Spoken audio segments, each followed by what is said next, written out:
Hi friends, Aishwarya from Kandhas kitchen. இந்த video நம்மளோட குரங்சாவடி பிரான்ச்சினுடைய டெவலப்மெண்ட்ஸ் பத்தின வீடியோ. Mister Gopi sir and missus Sundari madam அவங்களுக்கு தான் நம்ம பிரான்ச் கொடுத்துருந்தோம். 1 year பேக் நம்மளோட பிரான்ச் வந்து ஹேண்ட் ஓவர் பண்ணியிருந்தோம். ஒரு 12 கஸ்டமர்ஸோட அவங்களுக்கு நம்ம ஹேண்ட் ஓவர் பண்ணோம். அதுக்கு முன்னாடி வரைக்கும் குரங்சாவடிக்கு ஹெட் ஆஃபீஸ்ல இருந்து தான் சர்வீஸ் போயிட்டு இருந்தது. அவங்க கிட்ட ஹேண்ட் ஓவர் பண்ணும்போது ஒரு 12 கஸ்டமர்ஸ் இருந்தாங்க. அந்த 12ல இருந்து ஸ்டார்ட் பண்ணி இன்னைக்கு அவங்க வந்து 75+ கஸ்டமர்ஸ் ரீச் பண்ணிருக்காங்க.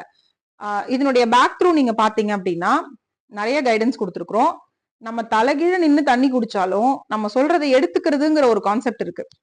நீங்க சொல்லுங்க மேம், நான் அதை ஆல்டர் பண்ணிக்கிறேன். இவ்வளவுதான் அவங்க கிட்ட இருந்து எனக்கு வந்த பெரும்பாலான ஆன்சர்ஸ். அதை நான் வந்து பெரிய பிளஸிங்ஸா நினைப்பேன். என்னன்னா, நம்ம ஒரு பேரை கொடுத்துருக்கோம், நம்ம கிட்ட பிரான்ச் எடுத்திருக்காங்க, ட்ரைனிங் வந்திருக்காங்க, பிசினஸ் கொடுத்துருக்கோம், எல்லாமே ஓகே. நீங்க சொல்றதுக்கு எல்லாத்துக்கும் நாங்க கேட்கணும்னு அவசியம் இல்லை அப்படிங்கிற கான்செப்ட்ல அவங்க போகலாம். ஆனா அப்படி கிடையாது. இன்னிய வரைக்கும் இந்த நிமிஷம் வரைக்கும் ஒரு அப்டேட் சொல்றேன் அப்படின்னா சரிங்க மேடம் ஆல்டர் பண்ணிக்கலாம். இந்த ஆன்சர் மட்டும் தான் அவங்க 2 பேர்கிட்ட இருந்து எனக்கு வந்திருக்கு. அதனுடைய விளைவு தான் இன்னைக்கு அவங்களோட சக்சஸ் நான் சொல்லுவேன். ஒரு கை குழந்தை வச்சுக்கிட்டு ஒரு பிசினஸ் பண்ணிட்டு 2 மணி 3 மணிக்கு எந்திரிச்சு ஒரு 75 பேர் ஒரு நாளைக்கு ஹேண்டில் பண்றாங்க அப்படின்னா பெரிய விஷயம். எல்லாத்துக்கும் மேல தலைவரோட அனுகிரகம் இருக்கும்போது எந்த கவலையும் பட வேண்டாம்னு நினைப்பேன். நான் எப்பவுமே அவர் பாத்துப்பாருன்னு சொல்லி எல்லாமே நான் வந்து அவரோட பாதத்துலதான் ஒப்படைப்பேன். எப்பவுமே அது என்னோட பழக்கம். அது எது நடந்தாலும் தலைவர் பாத்துப்பாரு அப்படின்னு விட்டுருவோம். சோ அவரோட பிளெஸிங்ஸ் இருக்கிறதுனாலதான் இந்த சக்சஸ் நான் நம்புறேன். என்னோட பெஸ்ட் விஷஸ்.